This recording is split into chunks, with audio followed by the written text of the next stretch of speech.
ആരെയും കാണുന്നില്ലല്ലോ. കണ്ടേ. ഇതാരാ? നീ തന്നെ പറ, ആരാ ഞാൻ?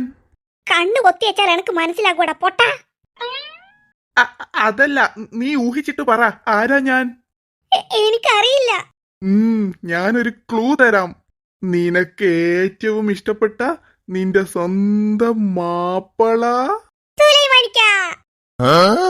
ഈ സുലൈമാനിക്ക. നീ എന്താ സുഷു പറയുന്നത്? ഏത് പശു? താനാരാ? താനല്ലടെ ഇവിടെ വന്നത്, അപ്പോൾ താനാരാണെന്ന് പറ. അതിനു മുന്നേ താനല്ല ഇവിടെ വന്നത്, അപ്പോൾ താനാരാന്ന് പറ.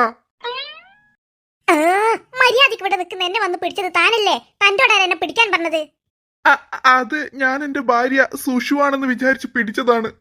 അവളും ഇതുപോലത്തെ കളർ ഡ്രസ്സാണ് ഇട്ടത്. അവൾ ഇതുപോലത്തെ കളർ ഡ്രസ്സ് മാത്രമല്ല ഇട്ടിട്ടുണ്ടാകും, ഞാൻ ഇട്ടതുപോലെ തട്ടമൊന്നും ഇട്ടിട്ടുണ്ടാകില്ലല്ലോ.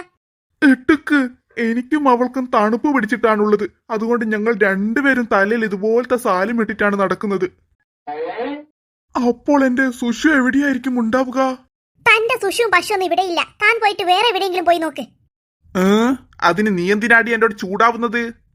നിന്റെ വർത്താനം കേട്ടാൽ വിചാരിക്കും ഇത് നിന്റെ സ്ഥലമാണെന്ന്. താൻ ഇരിക്കെ പോയേ, എനിക്ക് തന്നോട് സംസാരിക്കാൻ നേരമില്ല. അതെന്താ നിനക്ക് നേരമില്ലാത്തത്? എടോ, തന്നെ പോലത്തെ ഭ്രാന്തന്മാരോട് സംസാരിക്കുന്നത് എനിക്ക് ഇഷ്ടമില്ല. ഭ്രാന്തനോ? ഞാനോ? ആ, താൻ തന്നെ. നീ എന്താടി എന്നെ വിളിച്ചത്?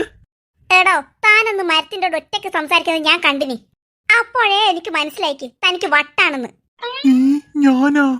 അതുകൊണ്ട് താൻ ഇരിക്കെ പോയേ, എനിക്ക് തന്നോട് സംസാരിക്കാൻ താല്പര്യമില്ല. മനുഷ്യനെ മെനക്കെടുത്താൻ ഓരോരു ഭ്രാന്തന്മാർ ഇറങ്ങിയേക്ക്.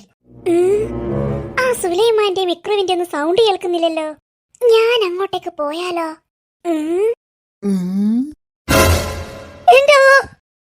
താനോ?